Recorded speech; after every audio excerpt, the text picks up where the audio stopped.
Boa tarde, estamos com mais um Saúde em Pauta. Hoje a gente vai falar sobre um tema leve e gostoso, a gente vai falar sobre gravidez com a doutora Adriana de Góes, ginecologista e obstetra e também especialista em reprodução humana assistida. Seja muito bem-vinda, doutora. Prazer estar aqui com vocês. Obrigada. Seja bem-vinda, doutora. E vale lembrar que você pode tirar suas dúvidas, manda sua pergunta aqui para a doutora que a gente vai responder todas.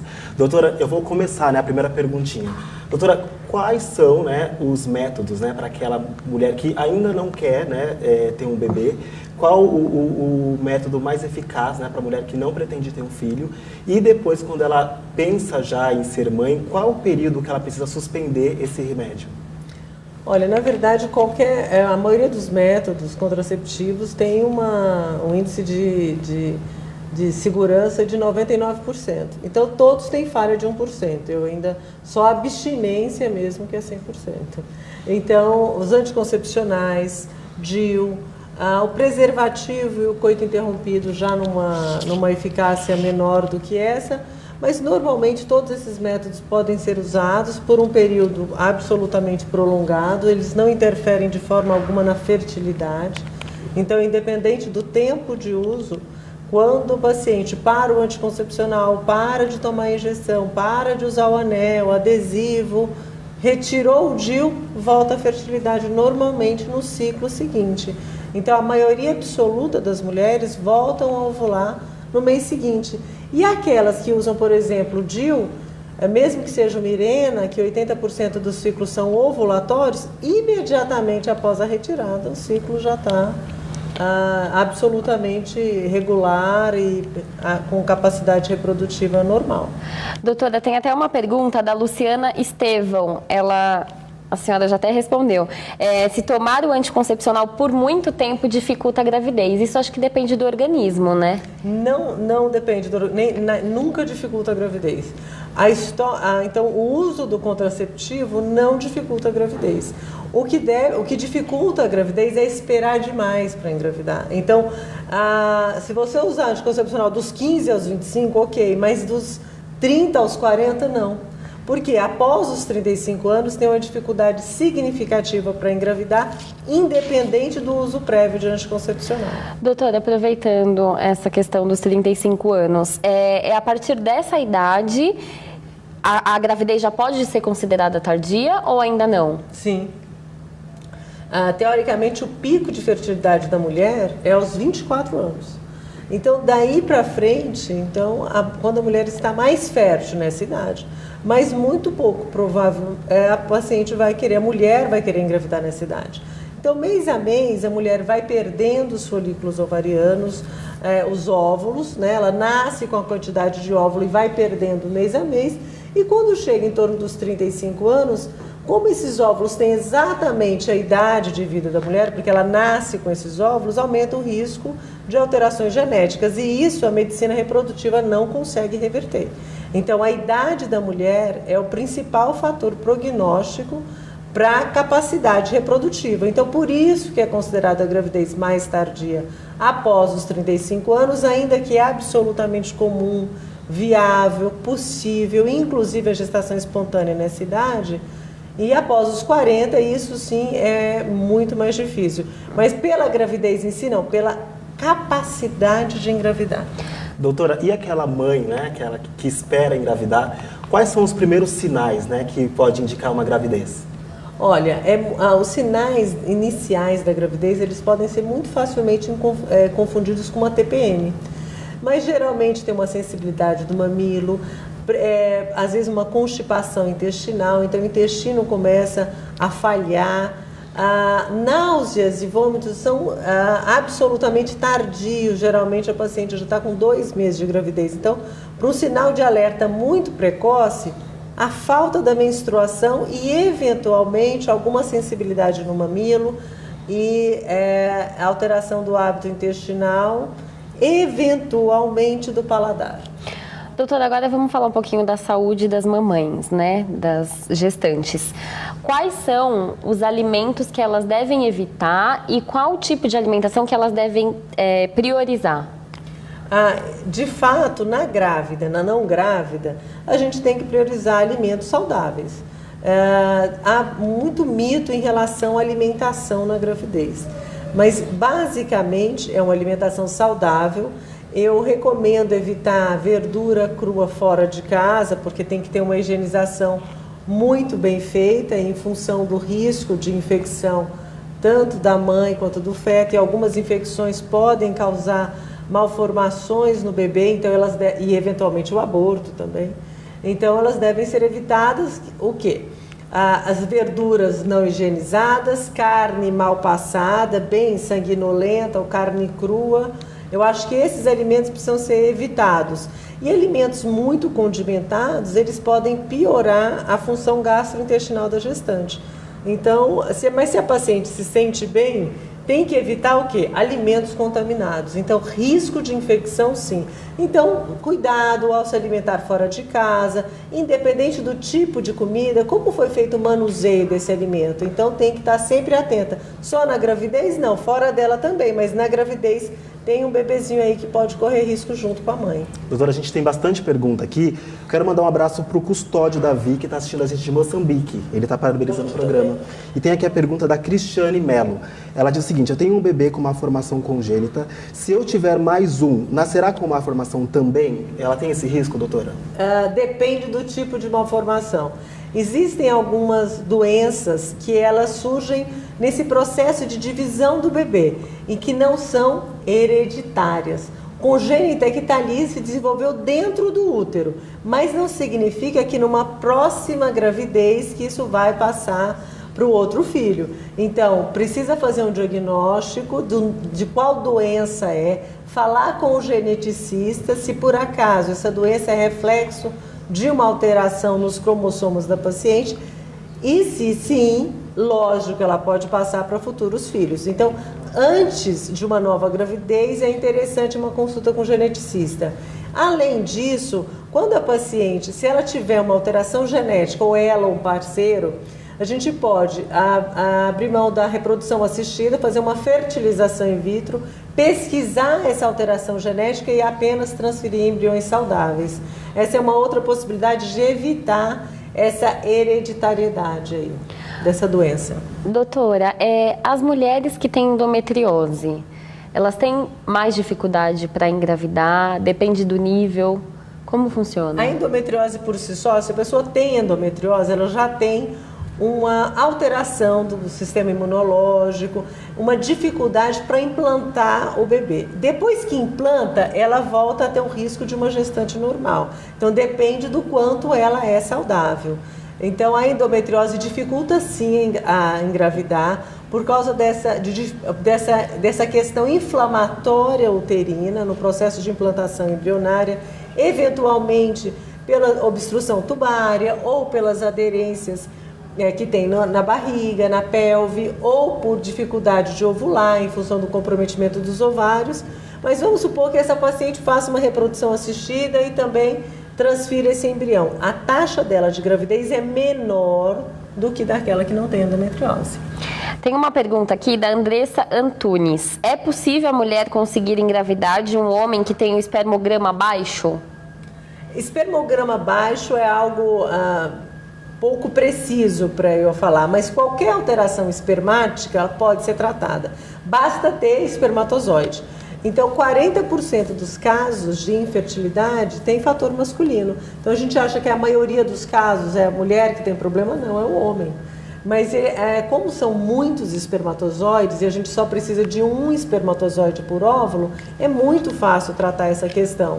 Então, com a reprodução assistida, você consegue engravidar sim uma mulher que tem um marido, um parceiro com uma alteração espermática mais grave. Doutora, a Vanessa Garcia, ela quer saber um pouco mais sobre a diabetes gestacional. O que seria essa diabetes? Então, a mulher, quando ela engravida, os hormônios produzidos pela placenta, especialmente depois do 7º mês, aumentam o risco de ter diabetes. Por quê? Porque esses hormônios vão contra a insulina, que é a responsável pelo controle da glicose no organismo. Então, se a paciente está grávida e ela tem um sobrepeso importante, ela engorda muito na gravidez, ou ela tem pais diabéticos, ela tem um risco ainda maior de desenvolver diabetes gestacional.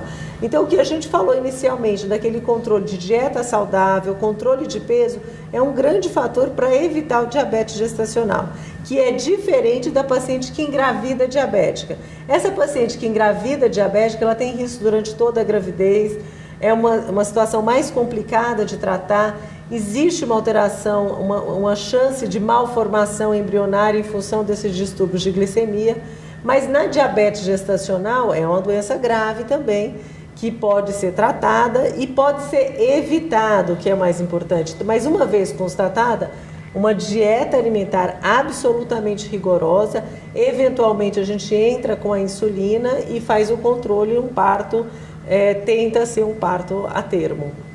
Doutora, a Ana Maria Barbosa, ela pergunta qual o tempo ideal entre uma gravidez e outra, e eu já quero fazer uma outra pergunta que eu tinha aqui. Se o parto influencia, cesárea, normal, quem teve cesárea a primeira vez, se pode ter normal na segunda gravidez? Sim, o parto pode ser, então depois de uma cesárea, o segundo parto pode ser normal, mas depois da segunda cesárea, o parto não pode ser normal. Se essa cesárea aconteceu com intervalo de 1 ano já do outro parto, também não pode ter outro parto normal, aí tem que ser cesárea, porque o risco de ruptura uterina é maior. E qual o intervalo ideal? Independente de parto normal e cesárea, o organismo da mulher demora mais ou menos o mesmo tanto para voltar ao normal. Esse intervalo recomendado são 2 anos entre uma gestação e outra. Isso é muito importante, né? Doutora, por que os 3 primeiros meses são os meses de mais risco para poder ter um aborto espontâneo? Porque a principal causa de aborto é genética. E a causa genética faz com que o organismo da mulher elimine esse concepto geralmente até 8 semanas de gravidez. Por isso essa fase de risco. Então, muitas gestações acontecem, a chance de aborto de uma forma geral é de 15%, e aborto ele pode acontecer até 20 semanas, até 5 meses. Essa é a definição de aborto, mas a maioria é precoce até 8 e no máximo 12 semanas.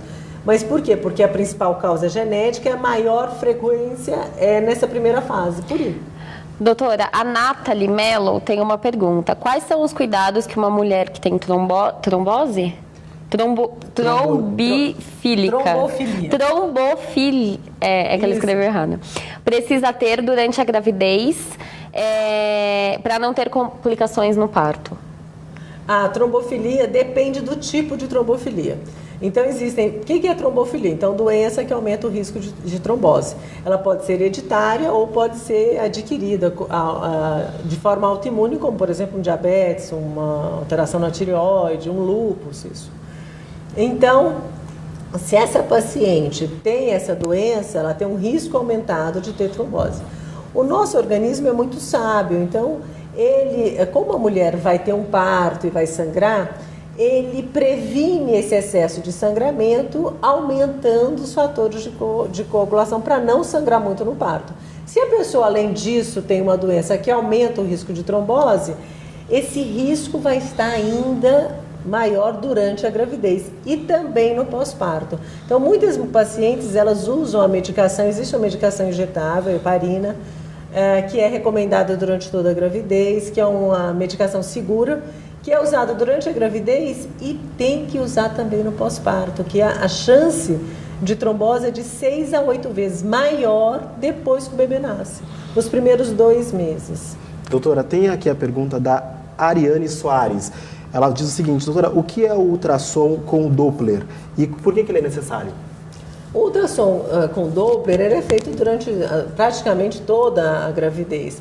O Doppler é aquele colorido que a gente observa no ultrassom, que ele caracteriza o fluxo sanguíneo. Numa paciente, por exemplo, com trombofilia, que ela pode ter uma placenta insuficiente que vai levar sangue de forma inadequada para o bebê, a gente analisa o fluxo de sangue no cérebro do bebê, no cordão umbilical, no útero da mulher, para ver se tem alguma alteração. Se tiver alteração, a gente pode tratar e evitar que esse parto seja muito precoce. Então, o Doppler serve para monitorar a vitalidade do bebê e a segurança na gravidez. Doutora, agora vamos falar um pouquinho sobre mitos e verdades. É verdade que o bebê que nasce aos 8 meses corre mais risco do que nasce aos 7? De forma alguma. Quanto mais prematuro, pior. E, doutora, o que é essa depressão pós-parto? A depressão pós-parto, essa tristeza materna, ela precisa ser avaliada de uma forma bastante adequada, porque existe um cansaço, uma tristeza fisiológica do pós-parto que a gente chama de blues. Inclusive, no meu livro Manual da Gestante, teve uma psiquiatra especializada nessa questão do puerpério, gravidez e puerpério, que é pós-parto, que escreveu sobre isso. Ela analisou uma incidência de cerca de 40%. Na minha experiência clínica, eu acho que essa tristeza materna é praticamente 100%. Agora, e depressão? Depressão é um exagero disso. Quando a mãe não consegue amamentar, não é que ela está cansada, ela não consegue lidar com aquela situação, ela quer evitar aquele filho. E quando isso é muito exagerado, corre o risco, inclusive, da mãe fazer mal para a criança e ambos precisam ser afastados. E isso vai durar para sempre? Não. Isso é uma fase, isso é um distúrbio psiquiátrico que pode ser revertido com a medicação e ter uma relação entre a mãe e o bebê absolutamente saudável. Então, o fato de observar que a mãe está muito triste no pós-parto, ok, ela está cansada, ela não está dormindo, a vida dela virou do avesso de um dia para o outro, ela está com dor, porque o pós-operatório, seja parto normal ou seja cesárea, ela está com desconforto, o organismo dela está voltando ao normal, então é natural, ela está muito sobrecarregada e exausta. Agora, o quanto isso vai depender sempre dessa interação da mãe com o bebê e com os outros familiares que precisam estar atentos, porque é possível evitar esse sofrimento maior dessa mãe com medicação. E ela pode ter uma relação saudável com seu filho. Doutora, tem a questão de que as mamães, quando chegam num certo período da gravidez, têm dificuldade para dormir, a questão da posição. Qual a posição mais indicada, mais confortável? Na verdade, a posição mais confortável é aquela que a mãe consegue descansar, eventualmente colocando uma almofada na barriga ou então entre as pernas. Isso facilita muito o decúbito da mãe. Existe a teoria de que virada para o lado esquerdo vai mais fluxo de sangue para o bebê. Isso efetivamente é verdade, mas às vezes as pacientes ficam viradas do lado esquerdo por tanto tempo que começam a ter dor lombar. Então não é obrigatório ficar virada desse lado. Normalmente do lado esquerdo fica nessa posição em gestação única, porque gemelar já é um pouco diferente. Em gestação, de forma geral, você pode virar para o lado esquerdo para fazer o controle dos movimentos fetais, para fazer o controle das contrações uterinas, mas para dormir, seja do lado direito ou esquerdo, coloca uma almofada entre as pernas, apoia essa barriga, que tem grandes chances de você conseguir descansar, que é muito importante para o pós-parto. E uma coisa que atrapalha muito o sono da mulher é o fato de levantar para urinar, porque a bexiga fica muito comprimida, então ela acaba tendo que urinar várias vezes. Evitar tomar água logo antes de dormir para que ela descanse por um período maior. Doutora, a Rosa Andrade, ela está perguntando o seguinte: mioma e sobrepeso, ele compromete a gravidez?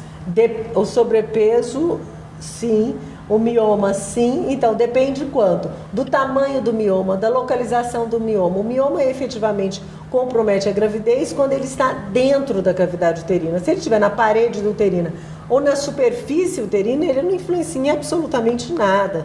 E a maioria dos miomas nem precisam ser retirados hoje em dia.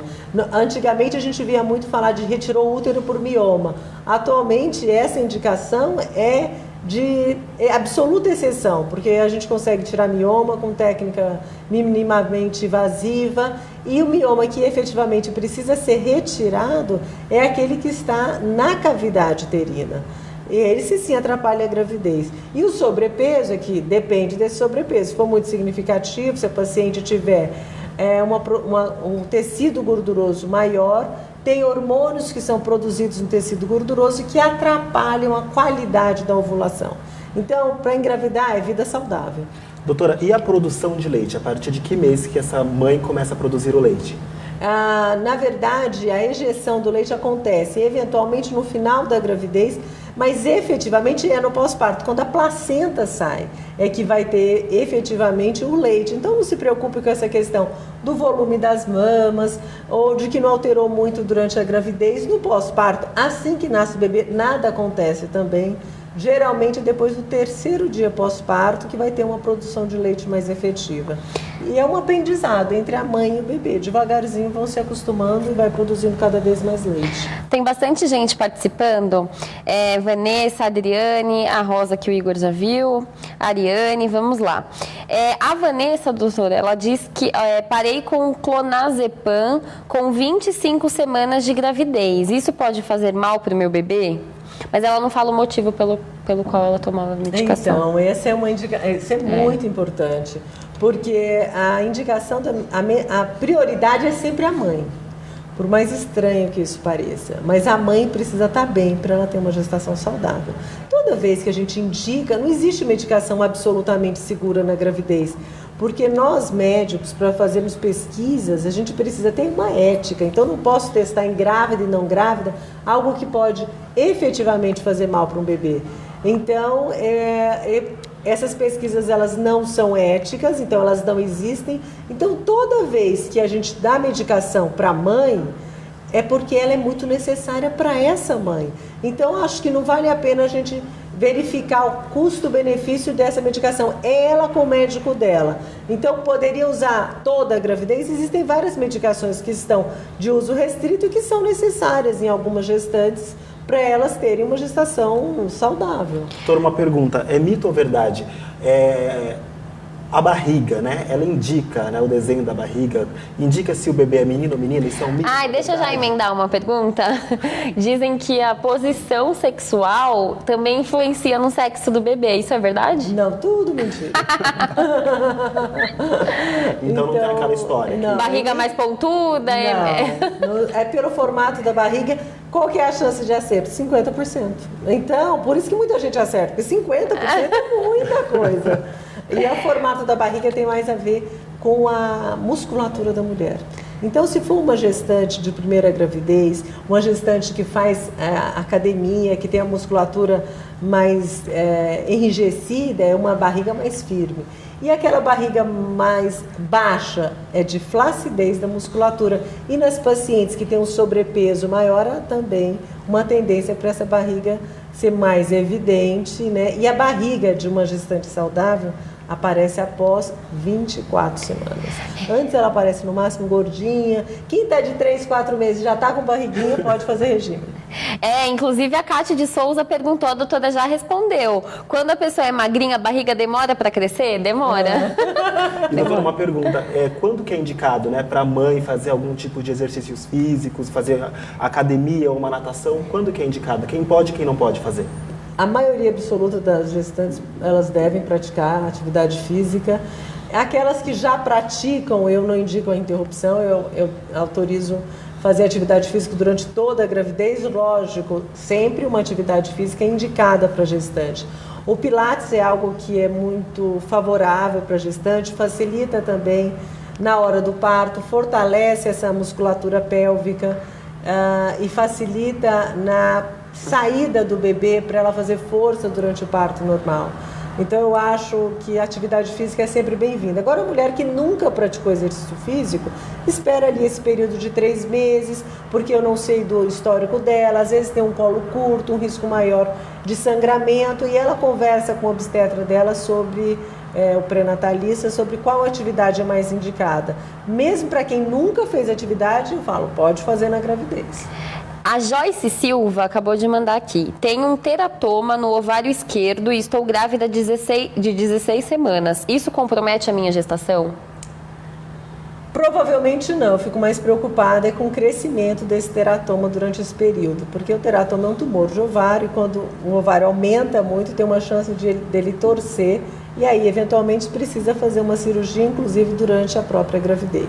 Mas isso é a maioria? Não é a maioria. Depende do tipo de tumor. Se o médico está fazendo um acompanhamento pré-natal, pode ficar absolutamente tranquila vai acompanhando, é fácil de ver se terá tomando ultrassom, pode fazer ultrassom obstétrico e complementar também com ultrassom transvaginal e fica tranquila que oportunamente esse tumor vai ser retirado.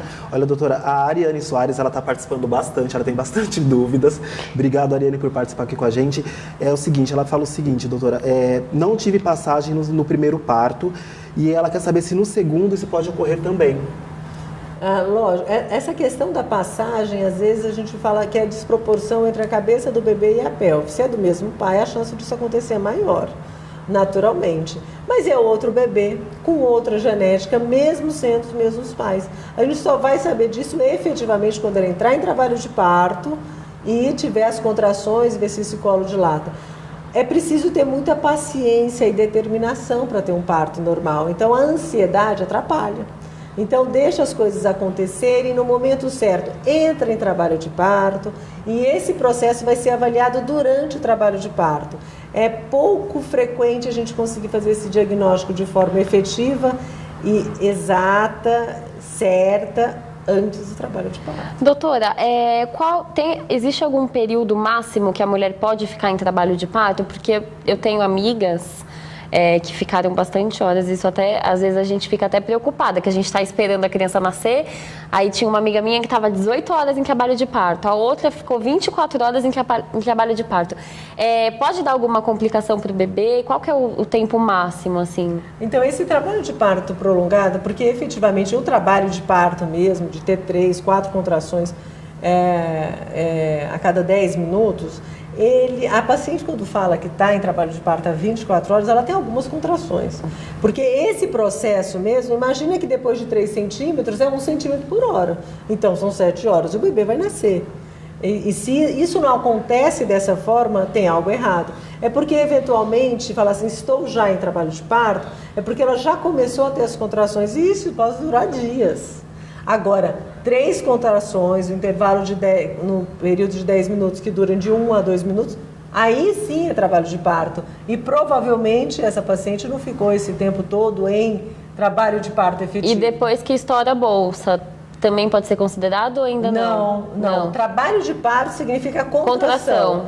Então, você pode ter ruptura de bolsa e esperar tranquilamente o bebê.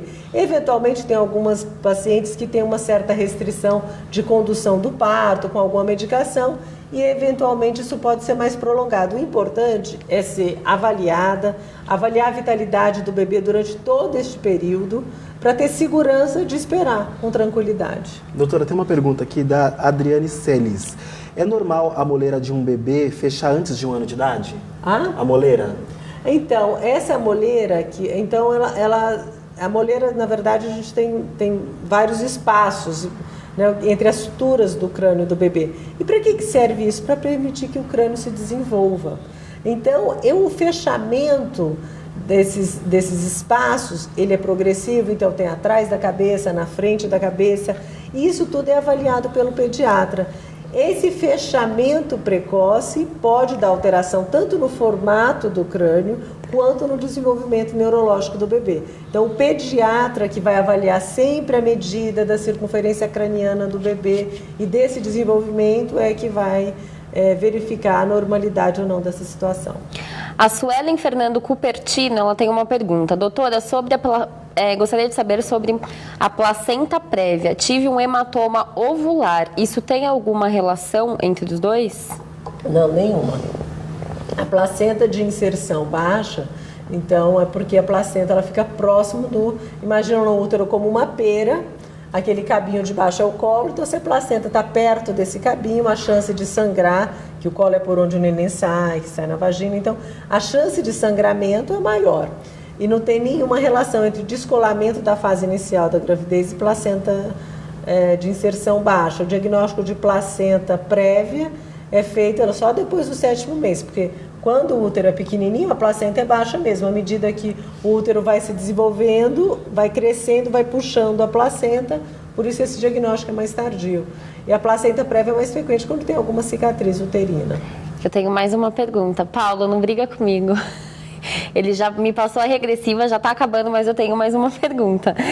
A Bruna Carlesso, ela diz: estou de 27 semanas e ainda consigo dormir de barriga para baixo. Posso prejudicar o bebê por dormir nessa posição? Eu acho que deve ser evitada. Essa compressão uterina pode não ser indicada. É lógico, se ela tiver uma musculatura abdominal muito desenvolvida e nessa fase agora que a barriga dela vai ficar mais proeminente, ela deve ser bem magra, eu recomendo que ela deite de lado. Eu acho que a posição mais saudável, seja para o lado direito ou esquerdo, eu acho mais indicado. Pessoal, infelizmente o nosso tempo acabou. Já foi rapidinho, passou muito rápido. Quero agradecer a sua presença, doutora. A gente tem muita pergunta aqui, muita gente participando. Muito obrigado pela audiência. Mas infelizmente acabou o programa. Queria deixar, a doutora é autora de um livro, não é isso? Do Manual da Gestante, Sim. isso mesmo, né? E quem quiser adquirir esse manual, como que encontra, doutora? Eu tenho pode procurar pela internet, ele foi comercializado pela editora Viseu e tem também na Livraria da Vila, na Livraria Cultura. Vocês têm fácil acesso. Paulo, você pode colocar pra gente também o site da doutora, o Instagram, para quem quiser o contato? Esse aí é o contato da doutora, então quem tiver alguma dúvida, quiser conversar com a doutora, esses são os contatos dela. E também pode seguir, né, o nosso Instagram do Saúde em Pauta, que tá aí, ó, só copiar direitinho, seguir a gente, mandar a sua sugestão de pauta, mandar pergunta, elogio e tudo mais. Pessoal, muito obrigado, doutora. Obrigada, doutora, pela presença. Até a próxima segunda, às 14 horas. Gente, obrigado, viu? Até mais. Obrigada. Tchau.